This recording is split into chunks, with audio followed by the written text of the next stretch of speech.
Alhamdulillah wassalatu wassalamu ala Rasulillah wa ala alihi wa sahbihi wa man tabi'ahum bi ihsanin ila yaumil wa ba'd.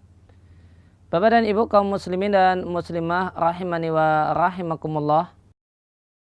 Terdapat dalam papan tulis satu ungkapan yang cukup terkenal di masa silam di tempat kita, banyak anak, banyak rezeki. Dan ungkapan ini jika kita bandingkan dengan sejarah kaum muslimin adalah ungkapan yang benar. Karena di masa silam negara itu memberikan tunjangan anak untuk semua kaum muslimin yang punya anak. Baik dia PNS, pegawai negeri ataupun bukan. Meskipun dia tidak kerja dengan negara, negara memberikan tunjangan anak.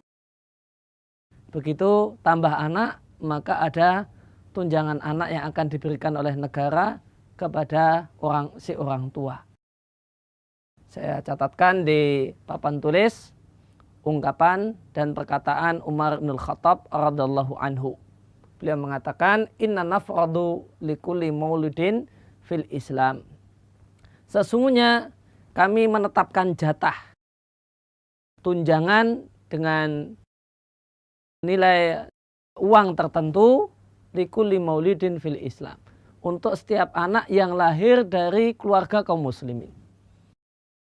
Ketika satu keluarga itu adalah kaum muslimin, dia tambah anak, maka nanti negara akan memberikan tambahan tunjangan kepada orang tersebut. Sehingga di masa Umar bin Khattab radhiyallahu anhu berlaku ungkapan banyak anak banyak rezeki. Maka semakin banyak anak di keluarga tersebut akan semakin makmur dan semakin banyak duit yang didapatkan oleh orang tuanya karena tunjangan dari negara. Lengkap ceritanya tentang perkataan Umar bin Khattab ini akan saya bacakan sebagai berikut. Dari Ibnu Umar radhiyallahu anhuma, beliau mengatakan ada satu rombongan pedagang yang tiba di kota Madinah. Dan mereka bukan orang Madinah. Pedagang dari luar kota tiba ke Madinah dengan membawa barang dagangan.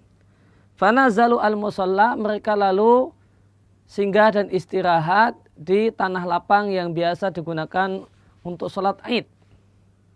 Faqala Umar, maka kedatangan para pedagang ini diketahui oleh sang penguasa, Umar bin Khattab radhiyallahu anhu. Beliau berkata kepada Abdurrahman bin Auf radhiyallahu anhu, halaka an nahrusahum al-lailata minas saraq. Gimana kalau kita ronda berdua, kita jaga para pedagang ini supaya tidak ada kasus pencurian. Ketika mereka istirahat, terlelap tidur, tidak ada yang melakukan pencurian. Allahu Akbar, ya. Khalifah turun tangan untuk memberikan keamanan kepada pedagang yang datang dan masuk ke ibu kota. Langsung yang menjaga khalifah, luar biasa. Dia tidak nyuruh orang, padahal bisa. Seandainya Umar mau, dia memerintahkan orang untuk menjaga para pedagang ini, tentu satu hal yang mudah dan bisa dilakukan. Akhirnya keduanya, Umar dan sahabat Abdurrahman bin Auf ini pun ronda menjaga para pedagang yang baru saja tiba di kota Madinah dan bermalam di tanah lapang. Dan mereka isi kegiatan ronda tersebut dengan melaksanakan sholat malam. Wa yusalliyani ma kataballahu lahuma. Mereka pun sholat dengan jumlah rakaat yang sebanyak-banyaknya yang mereka bisa kerjakan. Maka pada saat sholat, Umar bin Khattab mendengar tangisan seorang bayi. Tentu setelah selesai sholat, 2 rakaat salam, Umar kemudian pergi ke arah sumber suara.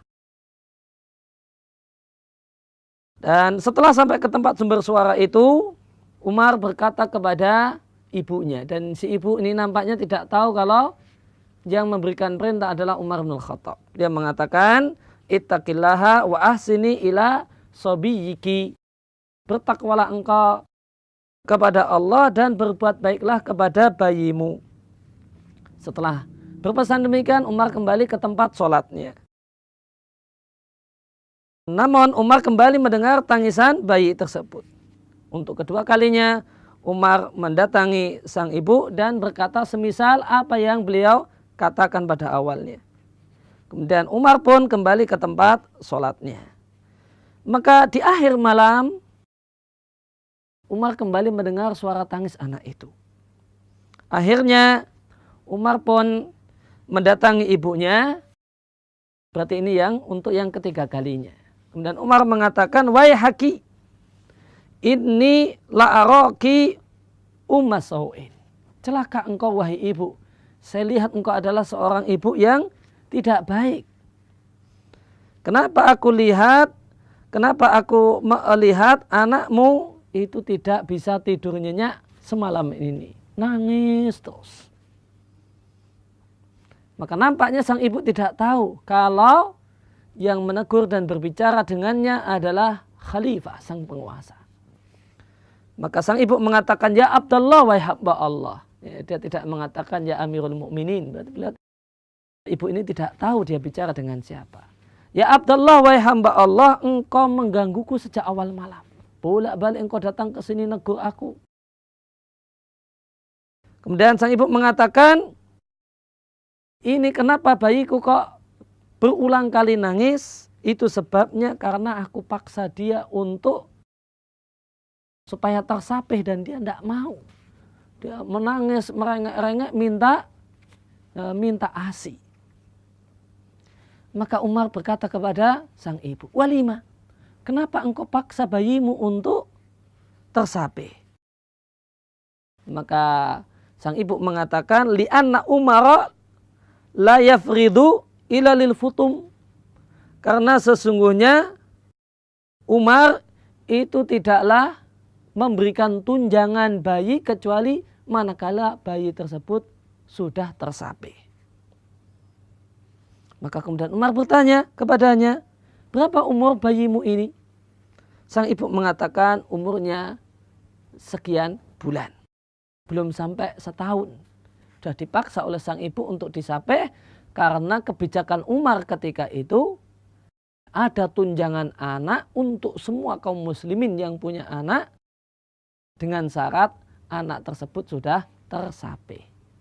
Kalau belum tersapih, belum dapat tunjangan dari negara.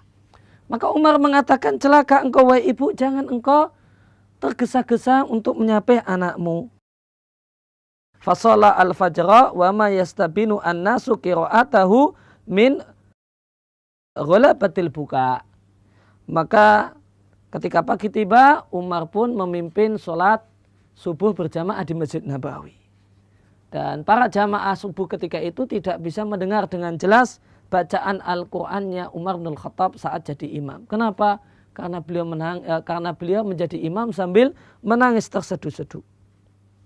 Falamma sallama, setelah Umar bin Khattab mengucapkan salam dari salat subuhnya, Umar mengatakan, "Ya bu'san li Umar, wahai celakalah Umar, kam qatala min auladil muslimin." Betapa banyak anak kaum muslimin yang dibunuh oleh Umar.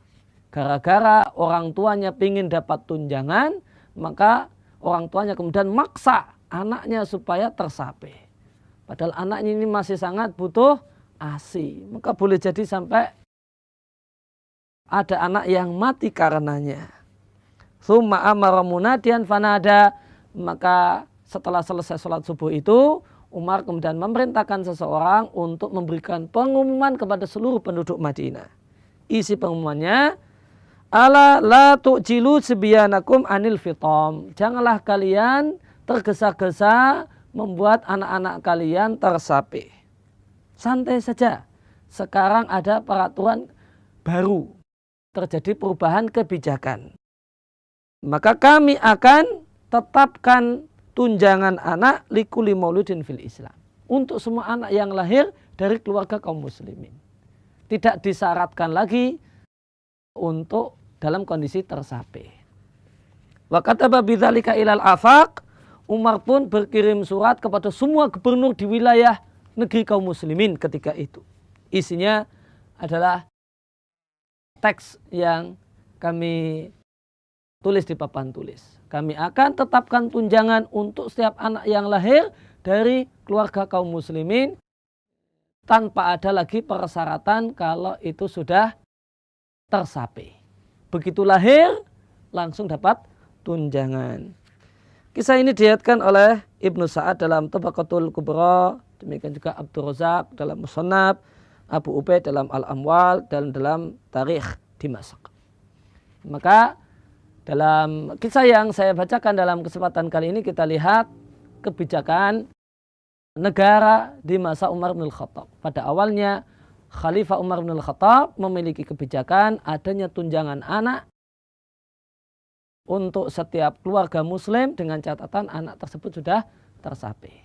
Namun karena cerita yang tadi telah kita sampaikan, ada ibu yang sampai diketahui oleh Umar, ada ibu yang memaksa anaknya untuk tersapai padahal umurnya belum sampai 1 tahun. Maka Umar kemudian merubah kebijakan, dan kebijakan ini tidak hanya berlaku di ibu kota, di Madinah. Umar tulis ke seluruh wilayah kaum muslimin. Kalian tidak perlu khawatir, jangan memaksa anak untuk segera tersapai. Begitu anak lahir akan kami berikan tunjangan dari kas negara. Ingat, ini bukan hanya peraturan untuk Madinah, ibu kota, seluruh kaum muslimin. Dimanapun dia berada. Maka demikianlah kemakmuran kaum muslimin ketika itu. Dan ketika itu sangatlah benar ungkapan banyak anak, banyak rezeki. Tambah anak itu akan menyebabkan keluarga tadi mendapatkan tambahan tunjangan dari negara. Demikian yang kita bahas kesempatan kali ini. Sallallahu ala nabiyina Muhammadin wa ala alihi wa sahbihi wasallam.